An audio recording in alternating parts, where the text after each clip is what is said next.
Today is extra special because we are here in beautiful Kyoto. I'm super excited to share one of the highlights ng trip namin. Nag-rent kami ng kimono, as in full traditional Japanese look. And let me tell you, this is a must-do kapag nasa Kyoto ka. Nag-rent kami ng kimono sa isang shop na malapit lang sa Yasaka Pagoda. Ito ang Kimono Rental Kanwa. Very convenient yung location, tapos ang accommodating pa ng mga staff. Madami kang pagpipilian na kimono na panlalaki at pambabae. Tinulungan nga nila kaming pumili ng kimono, sinamahan ng OB, handbag at accessories. May hairstyling pa nga, kaya all-in package na siya. Nabook nga pala namin to sa Klook at kung gusto nyo ring i-book to, search na lang ang Kimono Rental Experience in Kyoto by Kanwa Yasaka Shrine Branch.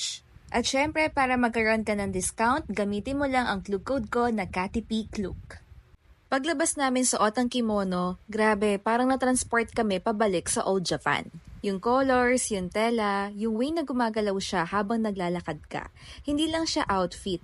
It's like you're stepping into the culture. And kung nasa Kyoto ka na bawat kanto para eksena sa historical drama, sobrang swak na ma-immerse ka sa ganitong vibe. Ang saya mag-picture dito sa Yasaka Pagoda na isa sa pinaka-iconic na spots dito sa Kyoto. And don't worry kung hindi mo alam paano isuot ang kimono. Sila na ang bahala sa lahat. From dressing to hair, sobrang smooth ng process. Comfortable din siya kahit buong araw mo isuot.